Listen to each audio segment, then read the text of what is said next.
Akashvani presents Morning News.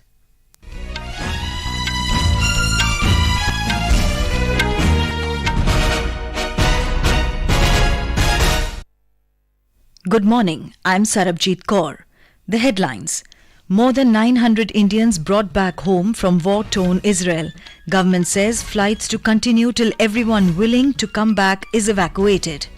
External Affairs Minister S Jaishankar says India has age-old ties with Vietnam and both nations have a profound historical connection rooted in legacy of Buddhism.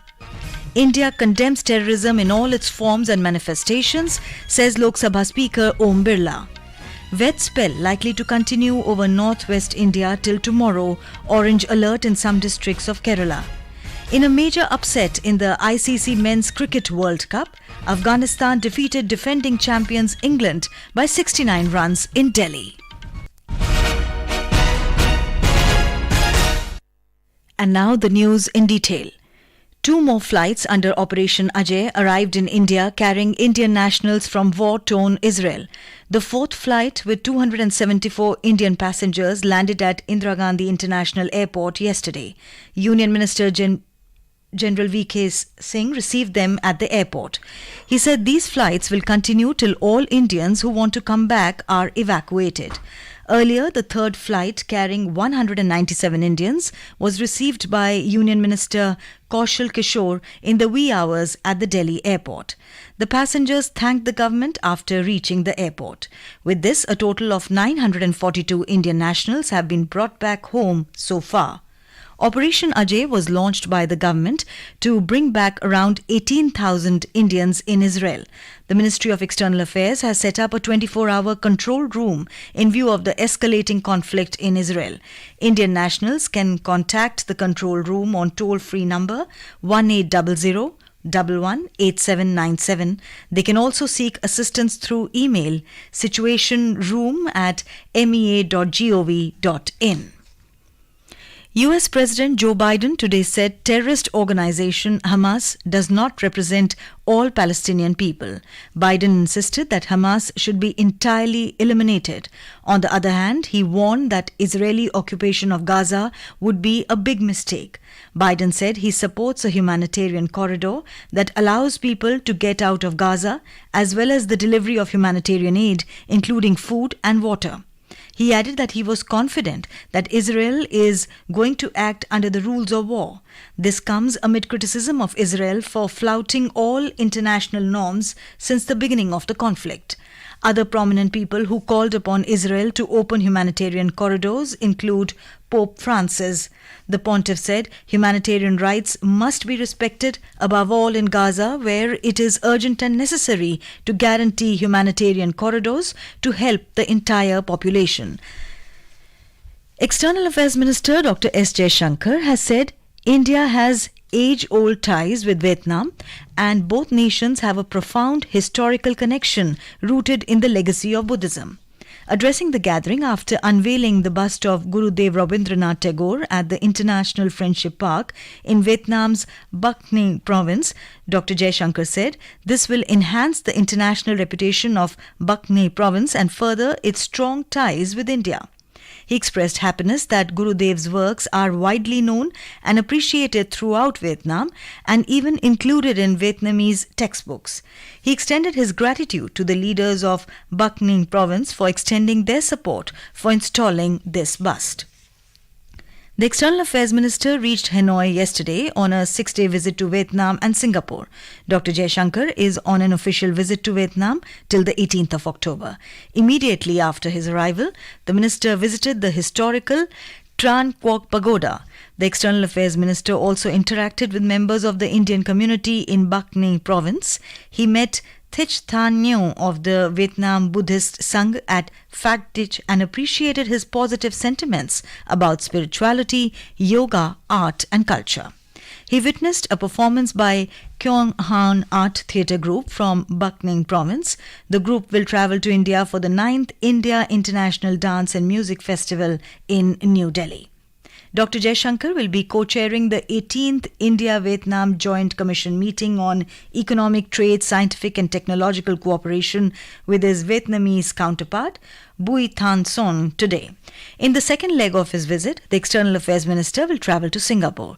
He will meet his Singaporean counterpart and the top leadership of the country. He will also chair the regional conference of Indian heads of missions.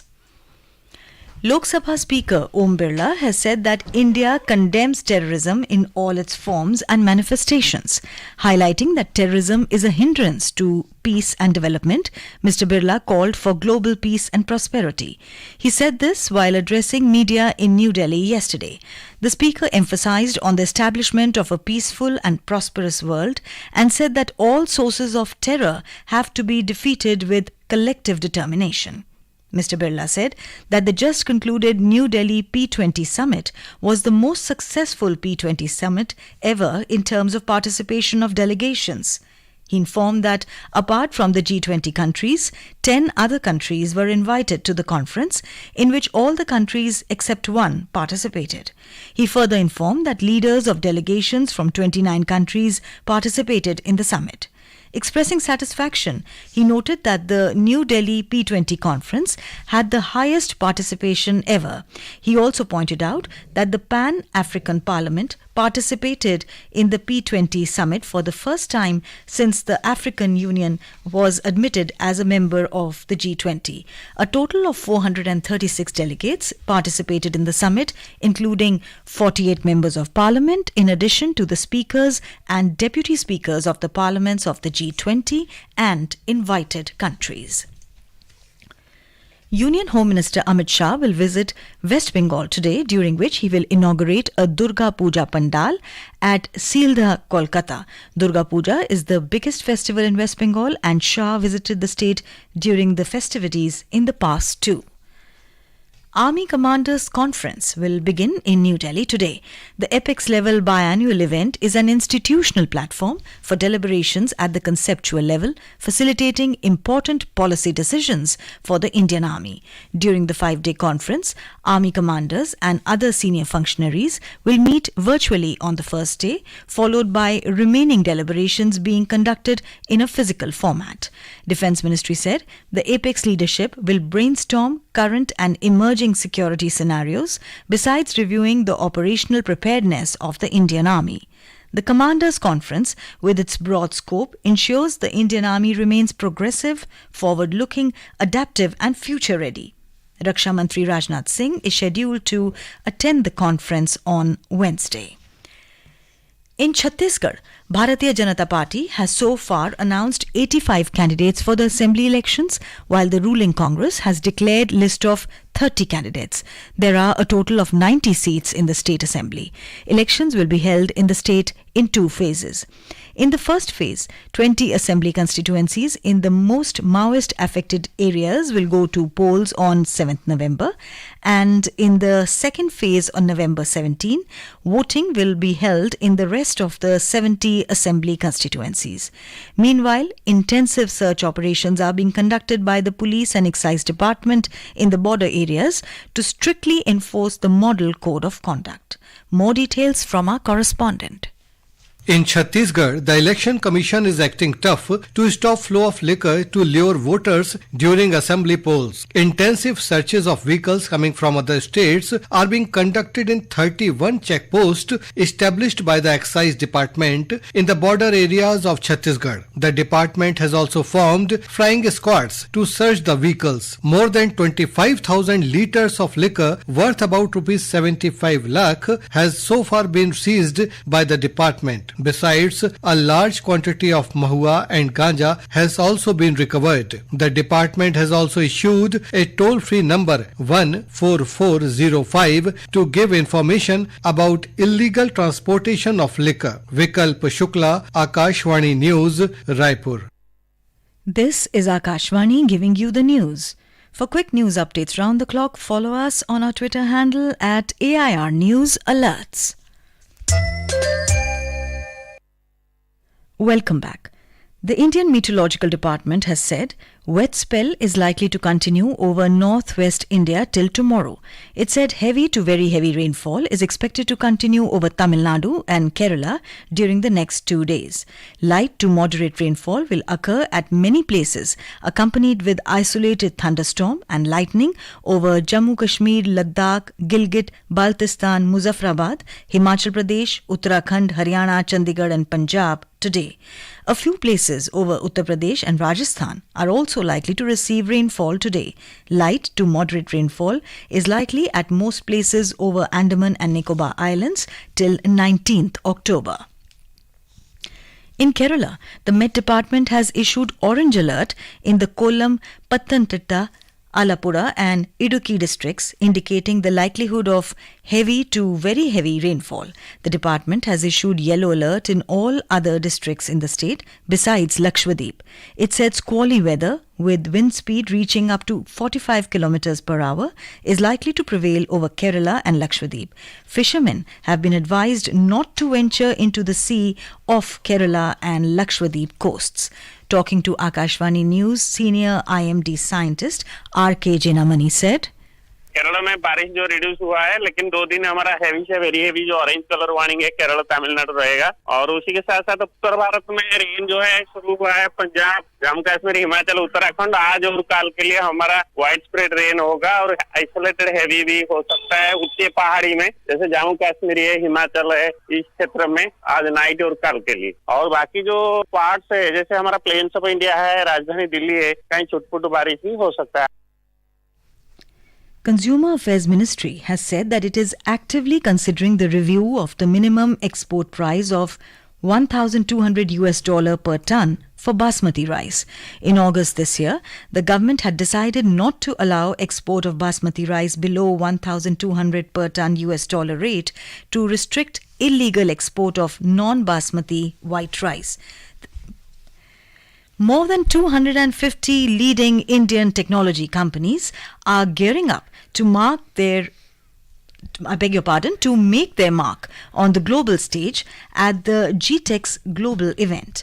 The 5-day technology extravaganza, scheduled to take place from October 16 to 20th at the Dubai World Trade Center, promises to unite key players from the information and communication technology ICT sector worldwide. In ICC Cricket World Cup, Afghanistan pulled off one of the greatest World Cup shocks when they defeated defending champions England by 69 runs at the Arun Jaitley Stadium in New Delhi last night. Chasing a target of 285 runs, England were bowled out for 215 in 40.3 overs. Today, Australia will take on Sri Lanka at Ekana Stadium, Lucknow. The match will start at 2 p.m. And now, for a look at today's newspapers, it's over to Tanvi Khurana. Thank you, Sarabjit. Most newspapers today open with stories of escalating tensions in the war-torn Israel. Israel readies for attack as 1 million people evacuate is the opening headline in The Hindu. War clouds on 2 fronts. Israelis abroad are rushing home to defend their nation, writes the Indian Express. Operation Ajay, 2 flights from Israel carrying 471 Indians land in Delhi, informs the Statesman. Jaishankar unveils Tagore bust as he starts 4-day Vietnam trip, states the Asian Age. With an earthquake striking Faridabad on Sunday, tremors felt in Delhi NCR, informs the Pioneer. Under the caption, Unlikely Humbling, Afghanistan script, first WC fairy tale trounced reigning champs England by 69 runs, writes the Hindustan Times. And finally, reporting on the Vedanta Delhi Half Marathon, the Times of India writes, the rendezvous, a roaring, rollicking affair. Over 36,000 people from different age groups and backgrounds take part. Women's participation up by 49%. And with that, it's back to you, Sarabjit. Thank you, Tanvi. And now, before we end the bulletin, the headlines once again. More than 900 Indians brought back home from war-torn Israel. Government says flights to continue till everyone willing to come back is evacuated. External Affairs Minister S Jaishankar says India has age-old ties with Vietnam and both nations have a profound historical connection rooted in legacy of Buddhism. India condemns terrorism in all its forms and manifestations, says Lok Sabha Speaker Birla. Wet spell likely to continue over northwest India till tomorrow. Orange alert in some districts of Kerala. In a major upset in the ICC Men's Cricket World Cup, Afghanistan defeated defending champions England by 69 runs in Delhi.